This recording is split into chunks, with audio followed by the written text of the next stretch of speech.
الله السميع العليم من الشيطان الرجيم. بسم الله الرحمن الرحيم. قالوا حسبنا الله ونعم الوكيل. وقال الله تبارك وتعالى في مقام آخر وصدق الله ورسوله وما زادهم إلا إيمانا وتسليما. اللهم صل على محمد وعلى آل محمد كما صليت على إبراهيم وعلى آل إبراهيم إنك حميد مجيد. اللهم بارك على محمد وعلى آل محمد كما باركت على إبراهيم وعلى آل إبراهيم إنك حميد مجيد. سبحانك لا علم لنا إلا ما علمتنا إنك أنت العليم الحكيم. اللهم انفعنا بما علمتنا وعلمنا ما ينفعنا وزدنا علما. رب اشرح لي صدري ويسر لي أمري واحلل عقدة من لساني يفقهوا قولي. رب زدني علما رب زدني فهما رب زدني عملا.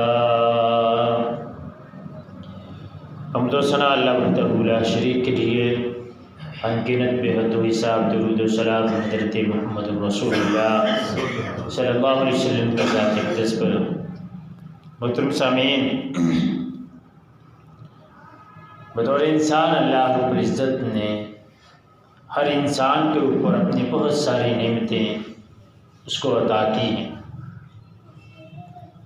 اگر پھر وہ مسلمان ہو تو اس کے لیے اللہ رب العزت نے اس سے بھی زیادہ نعمتیں اس کو عطا کی.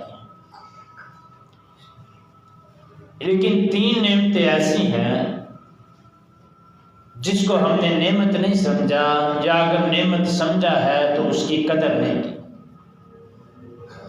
3 نعمتیں ایسی. یقین کریں اگر ان 3 نعمتوں کے اوپر اگر ہم راضی ہو جائیں تو دنیا کی کسی چیز کی ہمیں ضرورت نہ رہے. وہ 3 نعمتیں کون سی ہیں؟ ایک اللہ،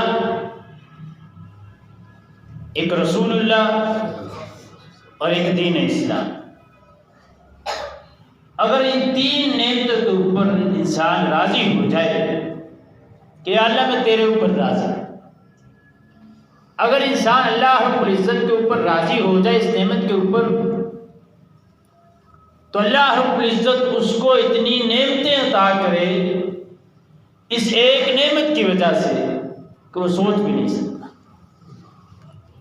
اگر وہ رسول اللہ صلی اللہ علیہ وسلم کو نعمت سمجھ کے اپنی زندگی کو، اپنے کردار کو رسول اللہ صلی اللہ علیہ وسلم کے بتائے ہوئے اسوہ حسنہ کے مطابق ڈال لے تو یقین کریں اللہ رب العزت اس کو نعمتوں سے مالا مال کرے. اور اسی طرح اگر انسان دین اسلام کی نعمت کو سمجھ لے اور اپنے ارد گرد کا ماحول، اپنے گھر کا ماحول، اپنا ذاتی ماحول وہ اسلام کے مطابق کر لے، اللہ رب العزت اس سے راضی ہو جائے. ایک لفظ اکثر مذہب استعمال کرتے ہیں تو غالباً میرے علم کے مطابق مذہب لفظ شرعی طور پر درست نہیں. اللہ رب العزت نے قرآن مجید میں جہاں بھی اسلام کے لیے لفظ استعمال کیے تو دین استعمال کیا ہے. ان الدین عند اللہ الاسلام. اللہ رب العزت کے نزدیک سب سے پسندیدہ دین وہ اسلام ہے. اس کو اوپر راضی ہو. یہ 3 نعمتیں ان کے اوپر بندہ راضی ہو جائے، دنیا کے مسائل، مشکلات، مصیبتیں جیسے مرضی آتی رہے، انسان ڈولتا نہیں. جیسے غزوہ بدر کی مثال لے لیں. اللہ کے نبی اپنی کل جمع پونجی 313 علاقے بدر کے میدان کے اندر کھڑی کر. باتیں کرنے والے بہت ہیں کہ آج مٹا دیے جائیں گے، آج ختم کر دیے جائیں گے، آج کے بعد ان کا نام و نشان صفحہ ہستی پر نہیں ہوگا، یہ ختم ہو جائیں گے، آج سارے کے سارے پیس دیے جائیں گے. باتیں کرنے والے بہت ہیں بہت ہیں لیکن وہ 313 ان 3 نعمتوں کے اوپر راضی ہیں۔ سامنے وہ دیکھ بھی رہے ہیں کہ اسلحے سے مالا مال، گھوڑوں کی تعداد ان کے پاس زیادہ، 3 گنا لشکر ان کے پاس زیادہ، اونٹوں کی تعداد ان کے پاس زیادہ، اسلحہ ان کے پاس زیادہ، بے سر و سامانی کی حالت میں کھڑے 313، پھر بھی اللہ اور اس کے رسول کے اوپر، دین اسلام کے اوپر راضی ہیں۔ اللہ رب العزت نے بدر کے اندر فتح دی۔ یہ نتیجہ تھا ان 3 نعمتوں کے اوپر راضی ہونے کا۔ اللہ تعالیٰ قرآن مجید میں نقشہ کہتے فرمایا الذین قال لهم الناس ان الناس قد جمعوا لكم فاخشوهم فزادهم ایمانا۔ اللہ رب العزت فرماتے ہیں بہت سارے کہنے والے تھے کہ آج سارے جمع ہو کے تمہیں ختم کر دیں گے، انہوں نے کہا فاخشوهم فزادهم ایمانا، ان کو ڈراتے تھے تو ان کا ایمان زیادہ ہوتا تھا۔ کیوں زیادہ ہوتا تھا؟ وہ ان 3 نعمتوں پہ راضی تھے۔ جو نہیں راضی تھے اللہ رب العزت نے قرآن مجید میں ان کا بھی نقشہ کھینچا، فرمایا ما وعدنا اللہ ورسولہ الا غرورا۔ اللہ رب العزت فرماتے ہیں وہ یہ کہتے تھے کہ اللہ اور اس کے رسول کا وعدہ دھوکہ ہمارے ساتھ، لیکن یہ جو راضی ہو گئے انہوں نے ایمان کا ذائقہ چکھ لیا۔ ایمان کا ذائقہ کیسے سیکھا؟ اللہ کے نبی نے فرمایا ذاق طعم الایمان من رضی باللہ ربا وبالاسلام دینا وبمحمد رسول اللہ۔ فرمایا اس شخص نے ایمان کا ذائقہ چکھ لیا جو اللہ کے رب ہونے پر راضی، رسول اللہ کے محمد صلی اللہ علیہ وسلم کے رسول ہونے پر راضی اور اسلام کے دین ہونے پر راضی، اس نے ایمان کا ذائقہ چکھا۔ اب رہا مسئلہ یہ کہ ہم نے ایمان کا ذائقہ ہم کیسے چکھیں گے؟ اگر اپنے کردار کو ان 3 کے مطابق ڈھال لے تو ایمان کا ذائقہ آ جائے گا۔ یہ وظیفہ اللہ کے نبی نے بتایا رضیت باللہ ربا وبالاسلام دینا وبمحمد رسولا۔ یہ وظیفہ اس کے 10 فائدے انشاءاللہ آج بیان کروں گا۔ 10 فائدے۔ پہلا فائدہ یہ ہے کہ اللہ کے نبی نے فرمایا اس شخص نے ایمان کا ذائقہ چکھ لیا۔ اپنے کردار کو صاف ستھرا بنانا پڑے گا پھر ایمان کا ذائقہ آئے گا۔ دوسرا اس وظیفے کا فائدہ ہے، فرمایا اس کی وجہ سے اللہ رب العزت سارے گناہ معاف کر دیتے ہیں۔ مصنف ابن ابی شیبہ کی روایت ہے، فرمایا من قال حين يسمع المؤذن اشهد ان لا اله الا الله وحده لا شريك له واشهد ان محمدا عبده ورسوله رضيت بالله ربا وبالاسلام دینا وبمحمد رسولا۔ فرمایا جو بندہ اذان کے بعد یہ اذکار پڑھ لیتا ہے اللہ رب العزت اس کے سارے گناہ معاف کر دیتا۔ ہمیں شوق ہو مسجد کی طرف آنے کا تو پھر اذان کا بندہ جواب بھی دیتا ہے، شوق ہو مسجد کی طرف آنے کا تو پھر اذان کے بعد کی دعائیں بھی یاد کرتا ہے۔ معذرت کے ساتھ عرض کروں اگر ہم اپنا سروے کر لینا تو یقین کریں میرے خیال میں 10% آدمی ایسے ہوں گے جن کو اذان کے بعد کی مکمل دعائیں آتی ہیں، اور حالت یہ ہے ہماری کہ بڑے بڑے مولوی شاعر اللہ کی توہین کرتے ہیں۔ کل سے آپ ویڈیو نہیں دیکھ رہے سوشل میڈیا کے اوپر، جو ٹانگوں سے معذور تھا وہ ذہنی بھی معذور ہوا پھر۔ کیا کہا اس نے اذان کے بارے میں؟ یہ ہمارے علم کی کمی ہے کہ ہم نے ایک اذان کو بریلویوں کی، دیوبندیوں کی، اہل حدیثوں کی اذان بنا دیا۔ اذان تو اللہ رب العزت کا بلاوا ہے نماز میں۔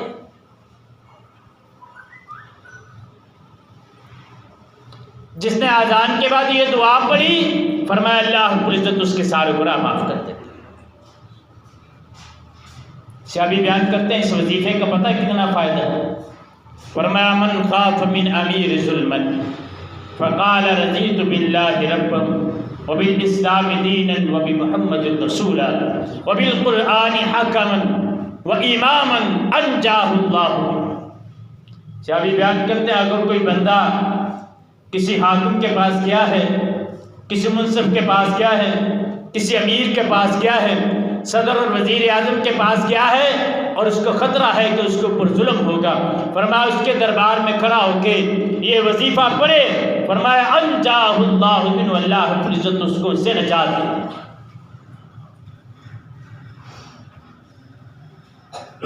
اتنا فائدہ ہے اس وظیفے کا،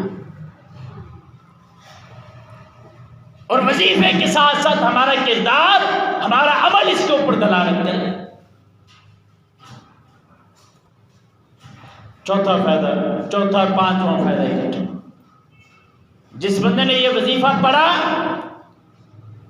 فرمایا ان الذین قالوا ربنا اللہ ثم استقاموا تتنزل علیہم الملائکہ الا تخافوا ولا تحزنوا وابشروا بالجنۃ التي كنتم توعدون۔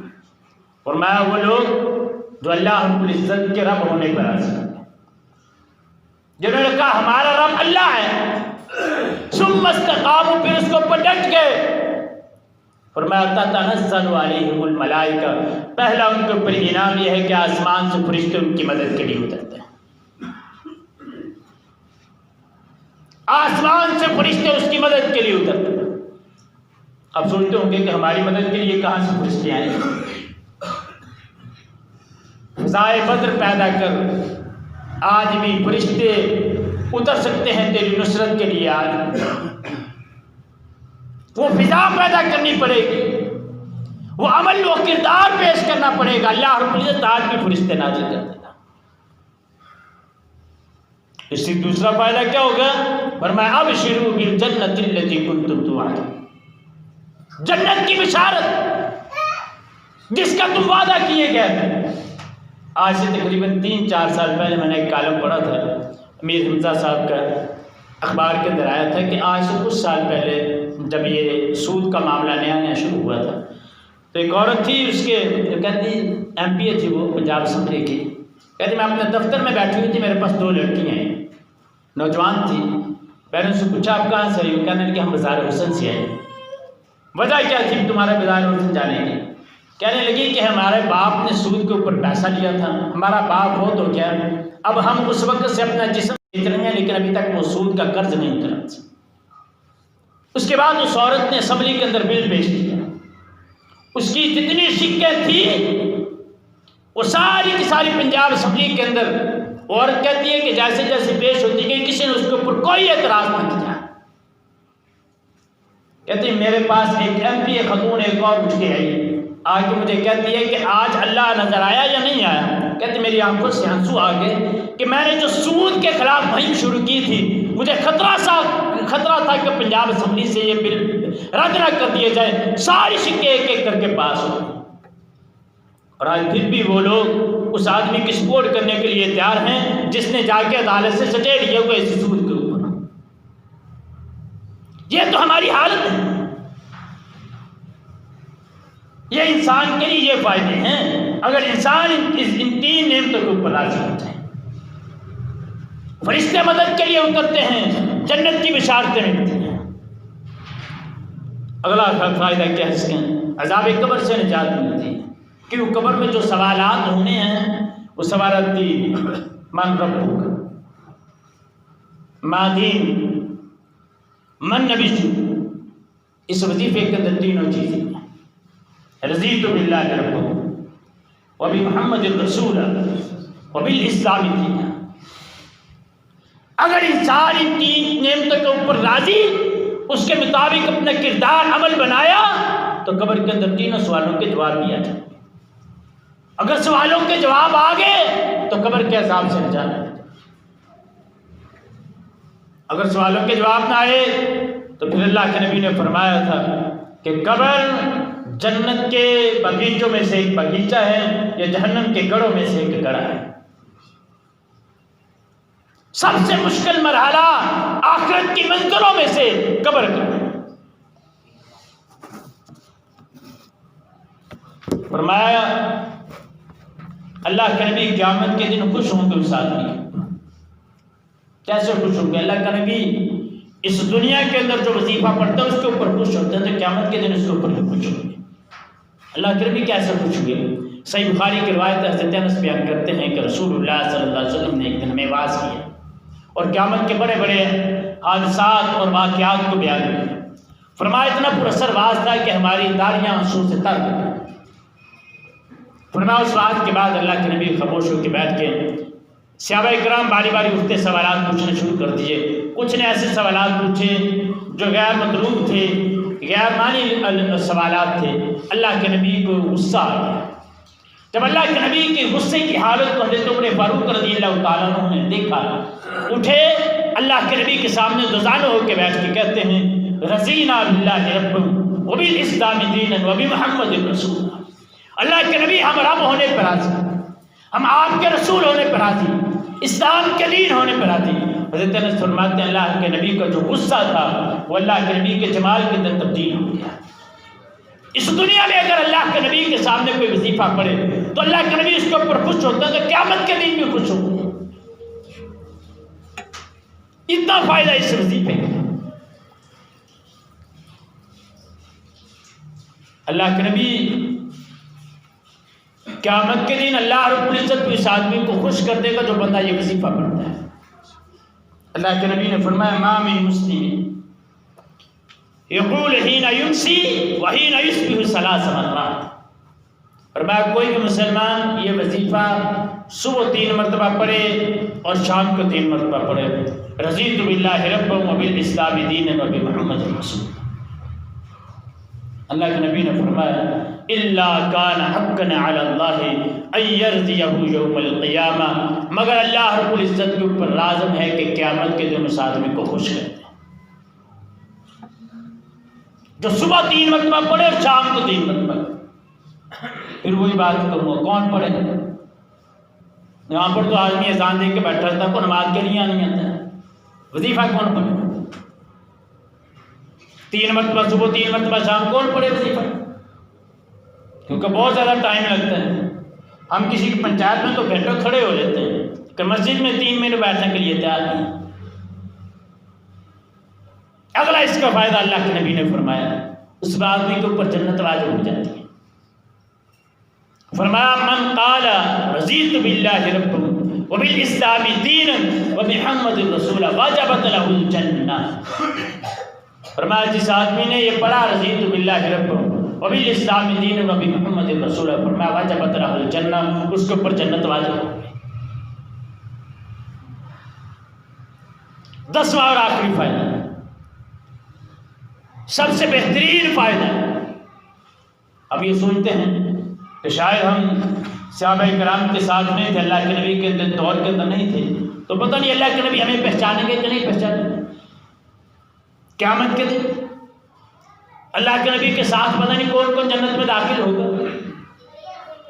آپ نے فرمایا من قال اذا اصبح رضیت باللہ ربا وبالاسلام دینا وبمحمد رسول، فرمایا فانا الزعیم لآخذن بیدہ حتی ادخل الجنہ، فرمایا میں اس بات کی ضمانت دیتا ہوں کہ قیامت کے دن میں اس کا ہاتھ پکڑ کے اس کو جنت کے اندر لے کے جاؤں گا۔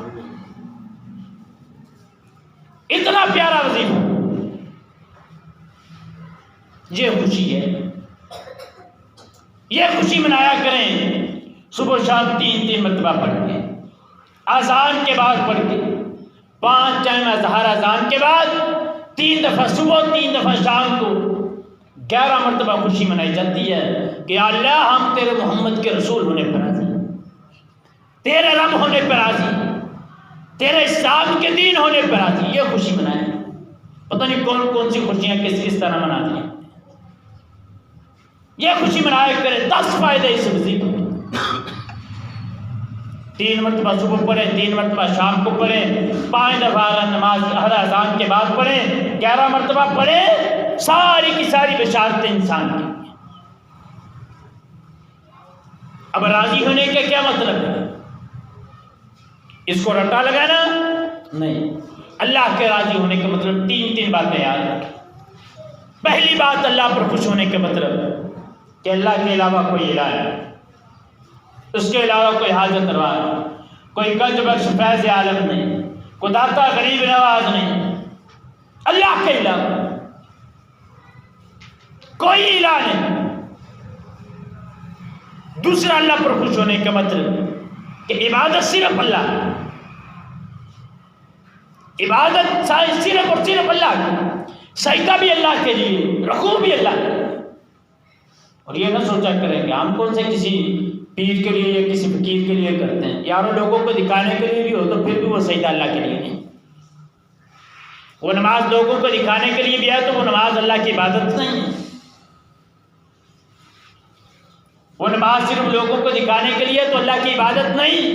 فکر کر اپنی نماز یہ سوچتے رہنا کہ ہم کون سا جا کے سجدہ درباروں پہ کرتے ہیں، مسجد میں ہی کرتے ہیں۔ لوگوں کو پریشان کرنا کہ میں 5 وقت کا نمازی ہوں، تیری اس طرح کی نماز کے کسی کو کوئی فائدہ نہیں، تجھے اپنا فائدہ نہیں اس کا۔ تیسرا اللہ پہ خوش ہونے کے مطلب ہے فرمایا اللہ کی تقسیم کے اوپر راضی ہو جائے، اللہ نے جو دیے اس پہ راضی ہو جائے، گلے شکوے نہ کیا کرو۔ پوچھ رہے کسی 70 سال کے بابے سے، بابا جی کیا رہا پاس کی کریے ایویں ننگے جی، اور اللہ کا شکر ادا کر 70 سال عمر ابھی تو چل پھر رہا ہے، اللہ کا شکر ادا کیا ہے۔ تجھے تو چاہیے کہ تجھ سے کوئی حال پوچھے تو اللہ کی نعمتوں کا شکر ادا کر کر کے ڈھیر لگا دے۔ یارو کسی کی 30 سال کی عمر ہے تو اس کو اللہ کا شکر ادا کرنا کہ یار میں صحیح سلامت پھر رہا ہوں۔ مجھ جیسے 10 15 سال کے بچے اسپتالوں کے اندر داخل ہیں، بلڈ کینسر کے مریض ہیں، اللہ کا شکر ادا کر، اللہ کی تقسیم کے اوپر راضی ہو جائیں۔ مصیبت مشکلات آ جائیں اس کو خندہ پیشانی کے ساتھ قبول کیا کریں، یا اللہ اس میں بھی تیری رضا ہے۔ یعنی شاید آپ کو پہلے بھی یہ واقعہ پچھلے کچھ جمعے میں سنایا ہوگا، مولانا محمد حسین شیخ پوری رحمہ اللہ تعالی، بیٹے کی میجر سامنے خود ٹانگیں دونوں ٹوٹی ہوئی، ایمبولینس میں لایا گیا ہے، بیٹے کا چہرے کا دیدار کرنا ہے۔ بیٹے کے چہرے کا دیدار کیا ہے؟ ریل گاڑی ٹکرائی ہے، جسم کے ٹکڑے ٹکڑے ہو گئے، یوں کفن سے کپڑا ہٹایا تو یہ ایک جملہ نکالا، یا اللہ جی میں تو راضی ہوں میں راضی۔ یہ حوصلہ پیدا کرو، اللہ کی تقسیم کے اوپر راضی ہو جا۔ دوسری بات، محمد صلی اللہ علیہ وسلم کے خوش ہونے کا کیا مطلب ہے؟ اسلام کو دین ماننے کے کیا مطلب ہے؟ اسلام کو اپنی ذات کے اوپر نافذ کرنا سب سے پہلی بات، اپنی ذات کے اوپر۔ دوسری بات، لوگوں کو دین کی طرف بلانا ہے۔ بندے کے پاس کو خوشی ہو نا، خوشی آئے تو بندہ لوگوں کو بتاتا ہے کہ یار مجھے یہ خوشی ملی، اللہ تعالیٰ نے بیٹا دیا مجھے، یار میرے بیٹے کی شادی ہے۔ اگر اسلام کے اوپر خوش ہو تو پھر لوگوں کو دین اسلام کی طرف بلاؤ۔ یہ نہیں کہ میں اپنی پڑھتا ہوں میں کسی کو کچھ نہیں کہتا۔ اگر اسلام کے اوپر خوش ہو تو پھر لوگوں کو بلاؤ اس کی طرف، لوگوں کو دین اسلام کی دعوت دو۔ تیسری چیز، اگر دین کے لیے جان اور مال کی قربانی دینی پڑے تو دے دو، پھر چوں چرا آئیں بائیں شائیں نہ چلے۔ اگر اسلام کے اوپر راضی، نبی صلی اللہ علیہ وسلم کو مان کو خوش ہونا، سب سے پہلی بات اللہ کے نبی کو اپنا آئیڈیل اور نمونہ بنانا۔ دوسری بات، ہر فیصلے میں آپ کو حاکم تسلیم کریں۔ حدیث آئی ہے، مسئلہ کوئی آیا، اللہ کے نبی کی حدیث آ گئی ہے، چھوڑ دو ساری باتیں، حدیث کو تسلیم کر دو، یہ اللہ کے نبی کو حاکم مانا ہے۔ تیسری اور آخری بات، اگر اللہ کے نبی کے اوپر خوش ہو تو کثرت کے ساتھ درود پڑھو، کثرت کے ساتھ اللہ کے نبی کے اوپر درود پڑھو۔ اللہ کے نبی کے بہت سارے احسانات ہیں ہمارے اوپر، اور احسان کا بدلہ احسان کے ساتھ دینا چاہیے، نیکی کا بدلہ نیکی کے ساتھ دینا چاہیے۔ تو چاہیے کہ ہم کثرت کے ساتھ اللہ کے نبی کے اوپر درود پڑھیں۔ دعا ہے اللہ رب العزت ہمیں عمل کی توفیق عطا فرمائے۔